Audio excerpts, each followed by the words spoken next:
നമ്മുടെ ലൈഫിലെ എല്ലാ കാര്യങ്ങളും ഒരു വൈബ്രേഷൻ എന്ന പോലെ കാണാം. ഒന്ന് എക്സാമിൻ ചെയ്ത് നോക്കിയാൽ ക്വാണ്ടം ഫിസിക്സ് ഈ ഒരു തിയറിയോട് റിലേറ്റഡ് ആണെന്ന് തന്നെ പറയാം. ഓരോ വൈബ്രേഷനും അതിൻ്റേതായ ഫ്രീക്വൻസി ഉണ്ട്. നിങ്ങൾക്ക് വേണ്ടി അലൈൻ ചെയ്ത് നിങ്ങളുടെ ഡിസയേഴ്സിന് വേണ്ടി നിൽക്കുമ്പോൾ അത് വൈബ്രേറ്റ് ചെയ്ത് നിങ്ങളുടെ ലൈഫിലേക്ക് അട്രാക്റ്റ് ആകുന്നു. ലോ ഓഫ് അട്രാക്ഷൻ നിങ്ങൾക്ക് അനുകൂലമായി പ്രവർത്തിക്കുന്നു എന്ന് ഉറപ്പുവരുത്തുന്നതിനായി അതിനോടുള്ള പ്രയോറിറ്റി പരിശോധിക്കേണ്ടതായിട്ടുണ്ട്. ഡിസയേഴ്സിനോടുള്ള നിങ്ങളുടെ അറ്റാച്ച്മെൻറ്റ് ഇതിലൊരു ഇമ്പോർട്ടൻ്റ് ആയ കാര്യമാണ്. ഈ വൈബ്രേഷൻ നമ്മളിലേക്കാണോ നമുക്ക് ഓപ്പോസിറ്റ് ആണോ എന്നത് നമ്മൾ അതിലേക്ക് കൊടുക്കുന്ന പവറിനെ ഡിപ്പെൻഡ് ചെയ്താണ്. എങ്ങനെയാണ് പണത്തിനായി വാല്യൂ ചെയ്യുന്നത്? ഈ പവർ അതിനെ ഡിപ്പെൻഡ് ചെയ്യുന്നു. പണത്തെക്കുറിച്ചുള്ള നിങ്ങളുടെ പെർസെപ്ഷനും ബിലീഫുമാണ് നിങ്ങളുടെ മേൽ അതിൻ്റെ ഇൻഫ്ലുവൻസ് കൊണ്ടുവരുന്നത്.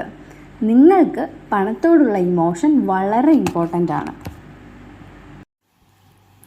പലപ്പോഴും പണം എന്നത് ഒരു മെറ്റീരിയലിസ്റ്റിക് തിങ് എന്നതിനപ്പുറത്തേക്ക് നമ്മുടെ എല്ലാ ആഗ്രഹങ്ങളും ഇമോഷൻസിനെയും കൺട്രോൾ ചെയ്യുന്നു എന്ന പോലെയാണ്. ഒരു മാസം 50,000 രൂപ സമ്പാദിക്കുക എന്നതാണ് നിങ്ങളുടെ ലക്ഷ്യമെങ്കിൽ ഈ എമൗണ്ടിനോട് നിങ്ങൾക്കൊരു ഇമോഷണൽ അറ്റാച്ച്മെൻറ്റ് ഉണ്ടാവാൻ സാധ്യതയുണ്ട്. നമ്മളെല്ലാവർക്കും പണത്തിനോട് അതിൻ്റേതായ ആവശ്യങ്ങളുമുണ്ട്. മേ ബി ഇതൊരു വെക്കേഷൻ ആഘോഷിക്കാനോ അല്ലെങ്കിൽ പാഷനേറ്റ് ആയിട്ടുള്ള മറ്റെന്തെങ്കിലും കാര്യങ്ങൾ ചെയ്യാനോ ആവാം. അതല്ലെങ്കിൽ ഫാമിലിക്ക് വേണ്ടി സേവ് ചെയ്യാനോ ആകാം. ഈ ലക്ഷ്യം നിങ്ങളുടെ സ്ട്രഗിളിൽ ഒരു ആശ്വാസം നൽകിയേക്കാം. നിങ്ങളുടെ ഇമോഷൻസും പണത്തെ ചുറ്റിപ്പറ്റിയുള്ള ബിലീവ്സും നിങ്ങളുടെ ജീവിതത്തിൽ അതിൻ്റെ റോൾ എങ്ങനെ മനസ്സിലാക്കുന്നുവെന്നും അതിന് നിങ്ങൾ നൽകുന്ന ഇമ്പോർട്ടൻസിനെയും ഇൻഫ്ലുവൻസ് ചെയ്യും. പണത്തിൻ്റെ ഇമോഷണൽ സൈഡ് മനസ്സിലാക്കുന്നത് നിങ്ങൾക്കതുമായി ഹെൽത്തിയർ റിലേഷൻഷിപ്പ് ബിൽഡ് ചെയ്യാനും നിങ്ങളുടെ ഫിനാൻഷ്യൽ വെൽബീയിങ്ങിനെ കുറിച്ച് കൂടുതൽ കോൺഷ്യസ് ആയ തീരുമാനങ്ങൾ എടുക്കാനും സഹായിക്കും.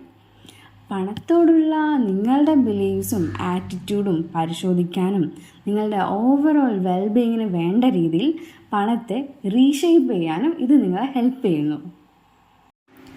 നിങ്ങളുടെ വൈബ്രേഷൻ എന്താണെന്ന് നിങ്ങൾ തന്നെ മനസ്സിലാക്കുക. അതനുസരിച്ച് മാനിഫെസ്റ്റ് ചെയ്യുക. ചിലപ്പോൾ നിങ്ങൾ എന്തെങ്കിലും ശരിക്കും ആഗ്രഹിക്കുമ്പോൾ നിങ്ങൾ അൺഇൻറ്റൻഷനലി നിങ്ങളോട് തന്നെ സെപ്പറേറ്റ് ആകുന്ന എനർജി ക്രിയേറ്റ് ചെയ്യാറുണ്ട്.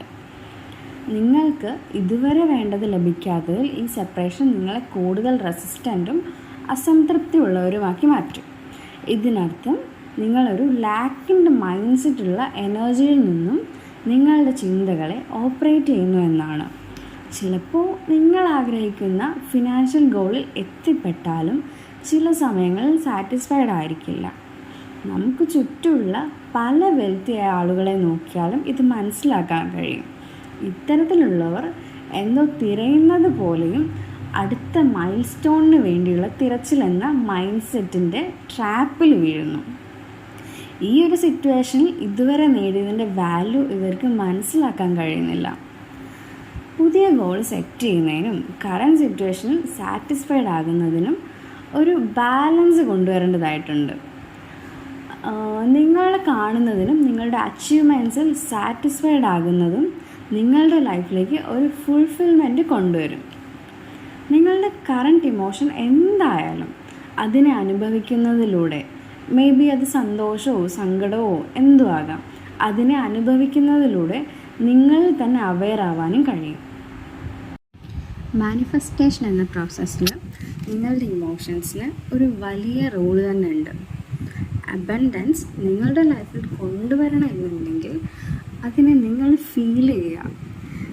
നിങ്ങൾ ഒരു കാര്യത്തിൽ പാഷനേറ്റ് ആയിരിക്കുമ്പോൾ അത് നിങ്ങളുടെ ലൈഫിലേക്ക് അട്രാക്റ്റ് ആകും എന്ന് പലരും വിശ്വസിക്കുന്നുണ്ട്.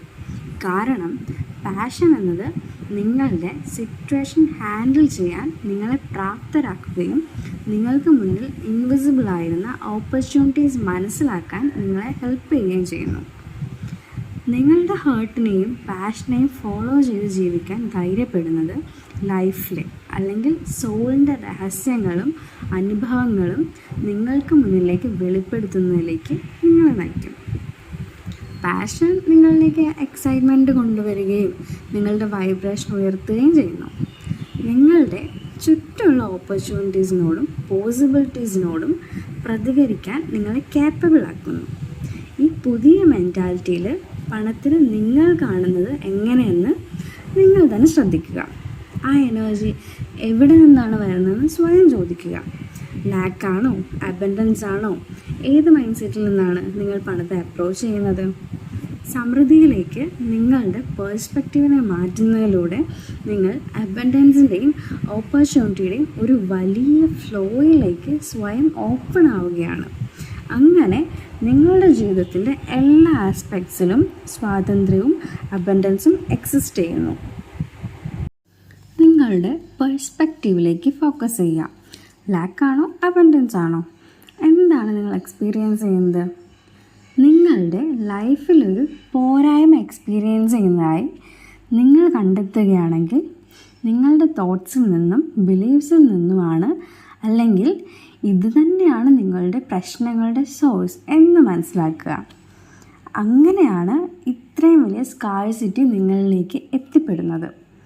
പണത്തിൻ്റെ സൈഡിലാണ് നിങ്ങൾ പ്രധാനമായും ഫോക്കസ് ചെയ്യുന്നതെങ്കിൽ നിങ്ങളുടെ ജീവിതത്തിലേക്ക് അത് കൂടുതൽ അട്രാക്റ്റ് ചെയ്യപ്പെടാൻ സാധ്യതയുണ്ട്. ഒരു ലക്ഷ്യത്തിലേക്ക് എപ്പോഴും ഫോക്കസ് ചെയ്യുന്നതാണ് നല്ലത്.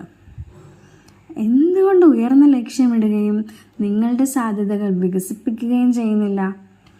ഇതോടൊപ്പം മെറ്റീരിയലിസ്റ്റിക് തിങ്സിലും നിങ്ങളുടെ ഹേർട്ട് ഫോളോ ചെയ്യുന്നതിലും ഒരേപോലെ ഫോക്കസ് ചെയ്ത് ബാലൻസ് ചെയ്ത് കൊണ്ടുപോവുക. ഈ ബാലൻസ് മെയിൻറ്റെയിൻ ചെയ്യാതെ ഇരിക്കുമ്പോൾ അബൻഡൻസ് എന്ന എനർജി നിങ്ങളിൽ നിന്നും അൺഅവെയർ ആവാൻ സാധ്യതയുണ്ട്. അബൻഡൻസ് നിങ്ങളിലേക്ക് വരുമ്പോൾ പ്രപഞ്ചത്തോട് നന്ദിയുള്ളവരായിരിക്കുക. ഗ്രാറ്റിറ്റ്യൂഡ് നിങ്ങളെ എപ്പോഴും ഹമ്പിളാക്കുകയും വൈബ്രേഷൻ ഉയർത്തുകയും കറണ്ട് സിറ്റുവേഷനെ വാല്യൂ ചെയ്യാനും നിങ്ങളെ ഹെൽപ്പ് ചെയ്യുന്നു. ഒന്ന് മാത്രം ഓർക്കുക, നിങ്ങൾ മാറാൻ തുടങ്ങുമ്പോൾ എല്ലാം മാറാൻ തുടങ്ങും. നിങ്ങൾ ചെയ്യുന്ന പ്രവൃത്തിയിൽ ഫോക്കസ് ചെയ്യുക. ഓവർ അനലൈസിങ് ഒഴിവാക്കുക. ഒരു ബാലൻസ് കണ്ടെത്തിക്കൊണ്ട് ഹെൽത്തി ആയൊരു പേഴ്സ്പെക്റ്റീവ് നിലനിർത്തുക. നിങ്ങളുടെ ടാലൻസും എബിലിറ്റീസും യൂസ് ചെയ്ത് മുന്നോട്ട് പോവുക. നിങ്ങളുടെ വേർത്ത് മനസ്സിലാക്കിക്കൊണ്ട് നിങ്ങൾ മാനിഫെസ്റ്റ് ചെയ്യുന്ന കാര്യങ്ങൾ ഡിസേർവിംഗ് ആണോ അല്ലയോ എന്ന് മനസ്സിലാക്കുക. നിങ്ങളുടെ അൾട്ടിമേറ്റ് ഗോൾ എന്നത് ഒരു എക്സ്റ്റേണൽ ഔട്ട്കമോ മെറ്റീരിയൽ അച്ചീവ്മെൻറ്റോ അല്ലെന്ന് മനസ്സിലാക്കുക. നിങ്ങളുടെ ഡിസൈർഡ് ഇമോഷൻസിനോടും പാഷനോടും അലൈൻ ആകുന്നതിലൂടെ നിങ്ങൾ എന്താണ്, നിങ്ങളുടെ ഇന്നർ സ്ട്രെങ്ത് എന്താണ് എന്ന് സ്വയം മനസ്സിലാക്കാൻ കഴിയുന്നു. നിങ്ങളുടെ ഗോൾസ് ഫുൾഫിൽ ചെയ്യുന്നതിലൂടെയും പാഷൻ അച്ചീവ് ചെയ്യുന്നതിലൂടെയും പണം ഒരു നാച്ചുറൽ ബൈ പ്രൊഡക്റ്റ് മാത്രമാകുന്നു. ഈ ഒരു സിമ്പിളായ അവയർനെസ് നിങ്ങളുടെ ലൈഫിൽ എത്ര വലിയ മാറ്റങ്ങൾ വരുത്തും? നിങ്ങൾക്ക് ഇമ്പോർട്ടൻ്റായ കാര്യങ്ങളിൽ ഫോക്കസ് ചെയ്യാനും നിങ്ങളുടെ പ്രവർത്തനങ്ങളെയും ഉദ്ദേശങ്ങളെയും അതിനനുസരിച്ച് കൊണ്ടുപോകാനും ഇത് നിങ്ങളെ കേപ്പബിൾ ആക്കുന്നു. പണം എനർജിയും ഇമോഷനും ആണെന്ന് അവയർനെസ് ഡെവലപ്പ് ചെയ്യേണ്ടത് അത്യാവശ്യമാണ്. നമ്മുടെ എക്സ്റ്റേണൽ വേൾഡിലെ ചേഞ്ചസിന് വേണ്ട ഒരു ടൂളും മീഡിയവുമാണ് പണം എന്ന് മനസ്സിലാക്കുക.